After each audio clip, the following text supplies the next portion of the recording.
Begin lying on your back with your knees bent, your feet about hip-width distance apart and parallel. Just take a couple of breaths here to relax the front wall of the abdomen and feel that the lower back is relaxed and the weight on either side of your pelvis is even.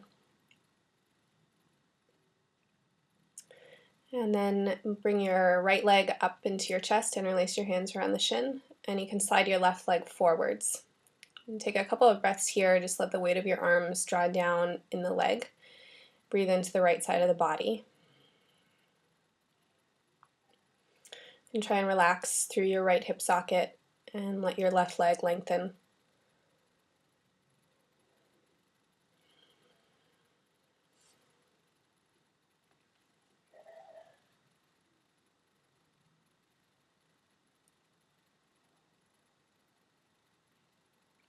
You can bend your left knee and place that foot on the floor and bring your right ankle to the top of your left thigh, making a figure 4 shape. You can stay here if you want, and if it feels like there's flexibility in the hips, draw the legs closer in towards the body and interlace your hands around the back of the left thigh. There's a tendency here to roll weight towards the bent knee, so in this case it would be to the right side. You can just, again, feel down into the weight of your pelvis and lower back, and try and extend both sides of your waist as evenly as possible. Continuing to breathe softly into the belly and widening breaths into the low back. If it feels like your shoulders or your head are uncomfortable, you can always place a blanket underneath your head.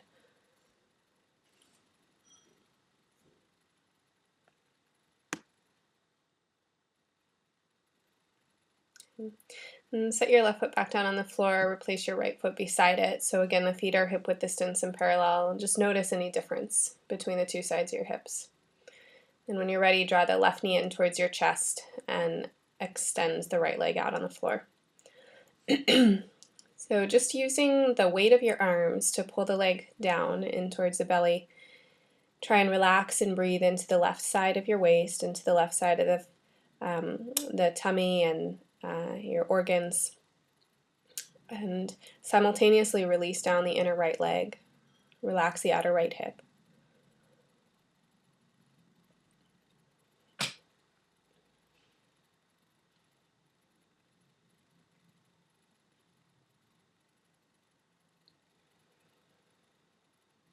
Then you can bend your right knee and bring the left ankle to the top of the right knee. Again, find a figure 4 shape.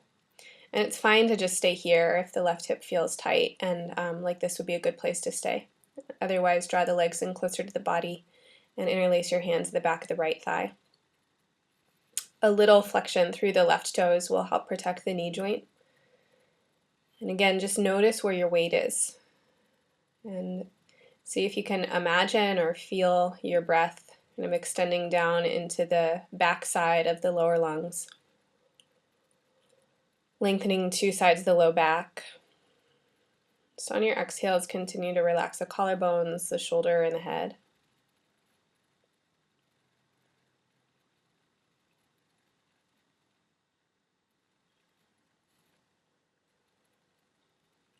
Then go ahead and release your feet back to the floor, again with the knees bent, feet parallel.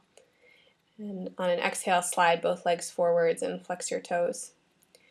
We're going to do a little bit of a heel rock, so you can just kind of push your heels forwards and back and notice how the whole skeleton responds. Again, relaxing through the front wall of the belly. And then as you inhale, turn your right foot out to the side and slide your right knee out. And then as you exhale, bring the right knee up towards the ceiling and push the right foot forwards to lengthen the leg again. So we'll go a few more times like this. As you inhale, turn from the foot and externally rotate the whole leg and slide it out to the side. And then internally rotate from the foot and the leg and slide it forwards. And as you move, try and stay relaxed through your hip socket. Just sliding the right leg out, and then feel the whole sole of the foot as it's pushed forwards. So one more time, slide the right foot out to the side, the knee opens, and then draw the right knee back to center and extend the right leg forwards. And then we'll try the same thing but going the opposite direction. So as you inhale, slide the right foot in, the knee up towards the ceiling, and as you exhale, externally rotate and push out through the outer right foot. And at the end of that extension, the right toes turn back up towards the ceiling. So move with your own breath, and as you move, just think about kind of the opening of your hip joint and the way that the thigh bone or the femur moves within that socket. So the head of the femur moves in what's called the acetabulum. It's a ball and socket joint. And as you move, try not to push past your own comfort in rotation, but you can imagine just kind of like lubricating the joint like you would with the hinge of your door or something. So one more time, inhale, draw the knee up, and then as you exhale, externally rotate and push your right foot forwards. And at the end of that extension, the right toes will turn back up. And then we'll try the same thing on the other side. So on an inhale, turn the left toes out to the side, draw the left knee out, and then up. And then as you exhale, push forwards through the left foot. So 3 more times on this side. I like to think about starting the movements from my feet. Because the feet are the distal or the far away end of your leg, and the hip is the proximal or the closer in end of the leg, to start at your feet is actually more efficient in terms of muscle use. Starting at the hip can be a lot of the larger, more external muscles working to turn the leg, whereas starting at the toes requires less muscle effort and actually helps the bones themselves to rotate more. So you might just notice how it's different for you. And then we'll go the opposite direction as you're ready. So internal rotation as the knee slides up, and external rotation as the knee slides forwards and down. You can really turn with your toes and push out through the heel. And when you come back up, reach with the sole of your foot. Like you're going to take the mounds of your foot towards the floor, and then peel the sole of the foot open and push out through the outer edge of the foot. And as you rotate through the feet, you can continue to try and relax the muscle around your hip joint. Just relax what might be gripping through the inner and the outer hips and the low back. And a lot of breath support. Okay. So then go ahead and take some heel rocks again. Feel the length of your whole body. Okay. And we'll do 2 legs at once. So as you inhale, slide the knees up towards the ceiling. And as you exhale, push both feet forwards. So kind of coming into a little bit of a plie on the floor. As you kind of move your feet, notice how your pelvis is rotating. And I'll encourage you to keep length through your spine. So there's a feeling of reaching the top of the spine, the bottom of the spine in opposite directions. And if you notice there's a lot of gripping in the low back or belly, see if you can find more extension in your spine. And then turn your toes out to the sides, and as you inhale, externally rotate to come up. And as you exhale, push the legs forwards in an internal rotation. So again, the toes turn out, and you inhale, slide both knees out to the sides and on up. And exhale, push both feet forwards. As you inhale, it's kind of like frog legs, widening or opening the front of the pelvis. And as you exhale, extending through both knees. And again, see if you can maintain a reach through your tail and your head. And then we'll switch directions.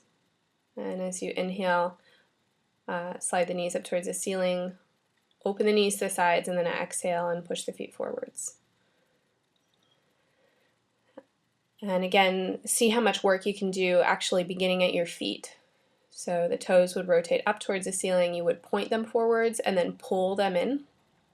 And then the inner feet would kind of peel open the legs, and the outer feet would push forwards.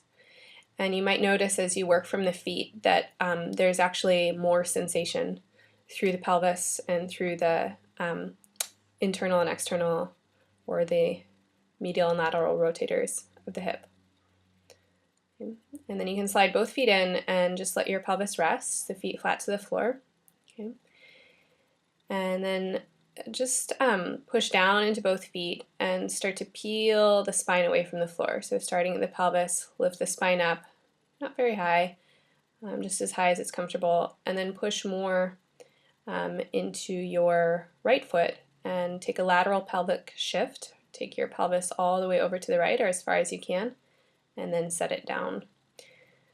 So kind of like a typewriter carriage would move. You want to move your pelvis without tipping it to one side. So as you inhale, lift the pelvis up, and then as you exhale, come back to the center, and then roll the spine down on the floor, very precisely bringing it down. And take an inhale when you come down, and then as you exhale, push into both feet, lifting the pelvis forwards and up, and then push more into your left foot and kind of slide the pelvis over without tipping it and set it down to the left. So you might feel kind of a little more openness through the sacro-iliac joint, the very bottom of your low back where the lower spine and the hips come together. Inhale the pelvis up, and then exhale back to the center and roll the spine back down onto the floor. Okay. And then we'll do the same thing in preparation for a twist. So you can push down into your feet and inhale, lift the pelvis up, and then as you exhale, slide the pelvis over to the right as far as you can and set it down, and then extend your left leg long and bend your right knee up and towards the chest. You can grab it with your left hand and draw the right knee over the body. And I like to bring my right arm out kind of in a diagonal with the rest of the torso. And you can breathe fully here into the right side of the lungs and ribs and reach through the right fingers. And if it's comfortable, the head and the face can turn towards the right hand.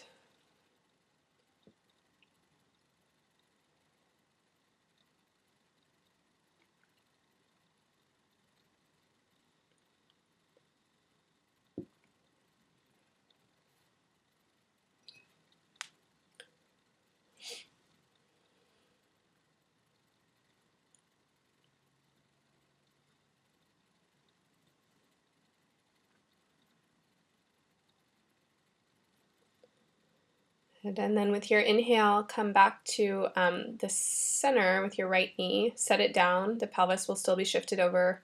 You can slide your left foot up. And again, press down into both feet. Bring the pelvis back to center, align it with the spine, and then set it down. Okay, and inhale there. And then as you exhale, push down into both feet, lift the pelvis up, and slide it as far to the left as you can. And then you can extend the right leg out on the floor and draw the left knee closer into the chest. Grab it with your right hand, and on an exhale breath, come into a twist. The left knee over to the side, and you can extend your left arm out to the side. And if it's comfortable, look right, or no, look left. Excuse me. So in a twist, the essence of a twist is that the lower spine and the upper spine are rotating in different directions. And a lot of times when we twist, there tends to be a tightening around the rib midsection and the lower back because you're looking for more of an extreme feeling maybe. So I'll encourage you to really try and actually relax around your lower back and relax the midsection and continue to find a lengthening and a reaching through both the upper and the lower ends of the spine. Feel your tailbone kind of extend down with the left leg, and the head extend out to the left towards the arm. And when you're ready, you can come back up. You can inhale, draw the right knee up, and again push down into your feet and slide the pelvis back to the center. Okay, and then just bring your hands onto your belly, and you can slide the palms up onto the upper thighs. And one at a time, push your thighs forwards, and the pelvis will move kind of as if you were walking. So one half of the pelvis will rock forwards and up as the other half rocks back and down. And again, just relax the front wall of the abdomen, try and relax the low back. And then evenly place your pelvis and push with both hands, and you can kind of lengthen your tailbone and draw the chin slightly towards the throat as you do, and traction the spine. And bring the knees in towards your chest. Take a couple of breaths there.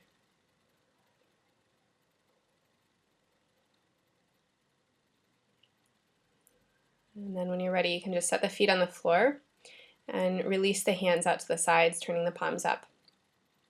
So lying like this, some people call it constructive rest pose. It's relieving to the lower back, or it can be. It also helps the organs to relax and to soften. Kind of like Shavasana, but a little different, a little more active. And here in this pose, I'll just encourage you to find a lot of breath into your back body and continue to relax through the outer hips and through the deep belly. And let the weight of the pelvis drop down evenly to both sides. The weight of your legs just transfer down into the feet.